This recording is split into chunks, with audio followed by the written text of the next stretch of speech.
Bom dia, aqui é o Orivaldo e hoje nós vamos fazer um vídeo com exemplos básicos de contabilidade de uma forma bastante simples e didática e também apresentaremos alguns conceitos.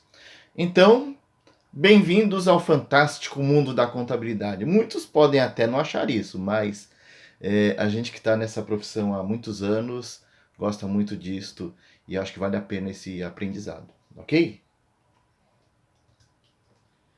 Então, eu acredito muito em conceito, porque eles explicam como as coisas são e o porquê são feitas. A contabilidade, ela é uma ciência cujo objeto de estudo é o patrimônio. Em outras palavras, ela é o estudo da variação da riqueza de uma entidade. E entidade é qualquer pessoa física ou jurídica que necessita de informação contábil para a tomada de decisões. Esse é um jargão da contabilidade, mas é uma realidade. As decisões são tomadas com base em informações contábeis. E quem são entidades que precisam de contabilidade? Clubes, igrejas, cooperativas, pessoas físicas, governos, entidades filantrópicas, empresas e outros. Precisou de informação contábil? Você pode ter a tua contabilidade. O objetivo da contabilidade é a geração de informações para a tomada de decisões por parte de usuários internos e externos. Lembra, o objeto é o patrimônio, mas o objetivo é a geração de informações para a tomada de decisões. Usuários internos, sócios ou cotistas, diretores, gerentes e demais empregados. Usuários externos, aí tem uma série deles, né? O governo, os sindicatos, as ONGs, os clientes, os fornecedores, os bancos, os concorrentes, partidos políticos, investidores e outros. Então, tem muita gente interessada naquilo que uma empresa faz, nos números, na saúde financeira de uma empresa. A contabilidade, ela registra fatos que alteram o patrimônio de uma entidade. Por patrimônio, entendemos a confrontação dos bens e direitos com as obrigações assumidas pela entidade. E o resultado entre tal confronto resulta naquilo que denominamos de patrimônio líquido. E ali tem uma figura no canto inferior direito de um balanço patrimonial, onde nós vemos do lado esquerdo os ativos, que são divididos em ativo circulante e ativo não circulante. Do lado direito, nós temos passivo mais patrimônio líquido, o passivo circulante, passivo não circulante e o patrimônio líquido. Um detalhe: o total geral dos ativos tem que bater com o total geral do passivo mais patrimônio líquido.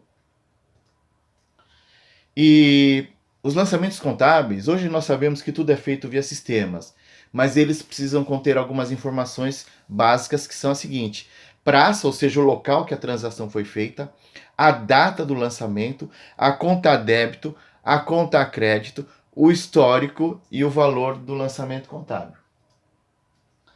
Para isso, a contabilidade ela usa o que nós chamamos de plano de contas. Aqui é um resumo. Nós temos ativos, passivos, patrimônio líquido, receitas, despesas e contas de compensação. A indústria e comércio muitas vezes nem usa contas de compensação, mas os bancos usam e usam muito. Ativos são recursos controlados pelas entidades com base em eventos passados, com o potencial de gerar benefícios futuros e que sejam mensuráveis. Os ativos contêm bens e direitos. Antigamente nós ensinávamos que eles eram bens e direitos, mas esse conceito é dado pelo IASB, que é quem emite as normas internacionais de contabilidade.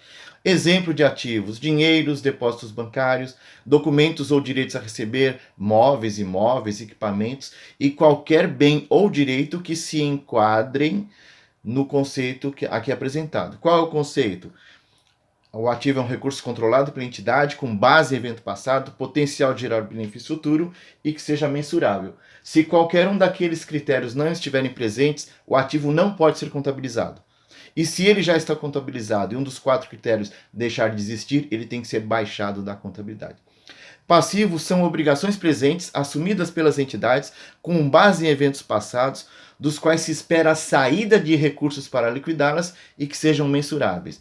Exemplo, compras a prazo junto a fornecedores, tomada de empréstimos e financiamentos bancários, obrigações junto a empregados, impostos e contribuições a recolher ou a pagar e quaisquer outras obrigações assumidas por uma empresa ao exercer suas atividades. E os passivos, para serem contabilizados, precisam obedecer aos 4 pré-requisitos: obrigações presentes assumidas pela entidade, base em eventos passados, se espera a saída de recursos para liquidá-la e seja mensurável. Se qualquer um dos 4 critérios deixar de existir, o passivo tem que ser baixado. Ou se eles não existem, não devem nem ser contabilizados. Já o patrimônio líquido é a soma dos recursos colocados pelos sócios em uma empresa, bem como os resultados positivos ou negativos gerados ao longo de sua existência. É, por conceito, o capital próprio da empresa. Então, o patrimônio líquido não é dinheiro dos donos como nós falávamos antigamente, mas é capital próprio da empresa. Lógico que os donos têm os benefícios, o privilégio de fazer a gestão e o direito a dividendos, né? Mas o patrimônio líquido é capital próprio da empresa. As receitas, que é a razão de existir de uma empresa, representam a geração de ativos. São recursos obtidos por empresas em suas transações de venda de produtos e serviços ou outras situações que geram o aumento do patrimônio líquido da entidade com base em recursos que não vieram dos sócios. Exemplo, receita de vendas, receitas financeiras e outras receitas quaisquer que possam existir.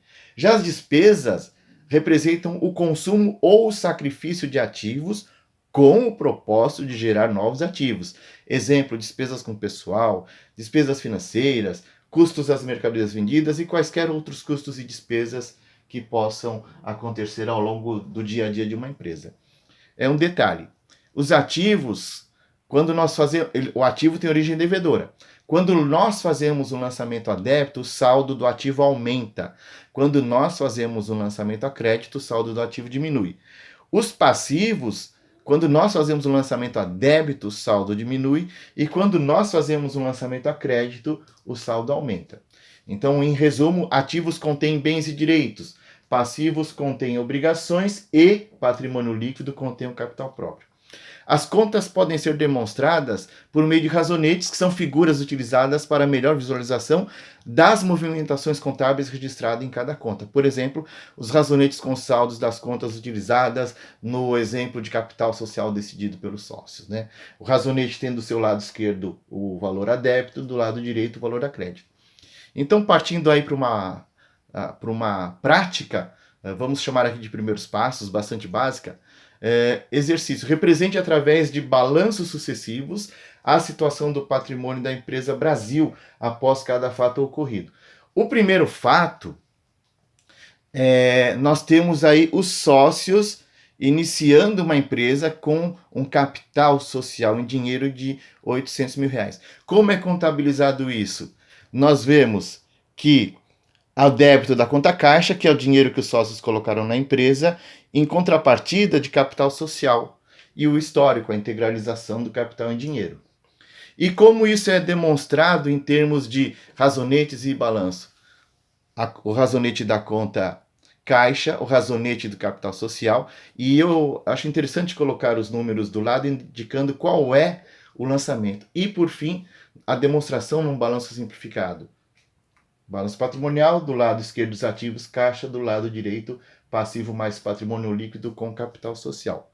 Já o lançamento 2 é uma compra, como eu estava falando, é uma compra à vista em dinheiro de móveis, utensílios, um automóvel e mercadorias. Cada aquisição dessas é lançada numa conta a débito, um ativo, débito de móveis e utensílios, veículos, débito de estoque, caixa, e nós montamos razonetes para cada uma dessas novas contas. E como eu tinha comentado, demonstrando no lançamento das débito e a crédito de cada lançamento o número do lançamento para facilitar possíveis análises. Isso depois é passado para um balanço patrimonial simplificado. Depois, compra de mercadorias a prazo, débito de estoque de mercadorias e duplicatas a pagar, gerando um passivo. Acrescentamos mais razonetes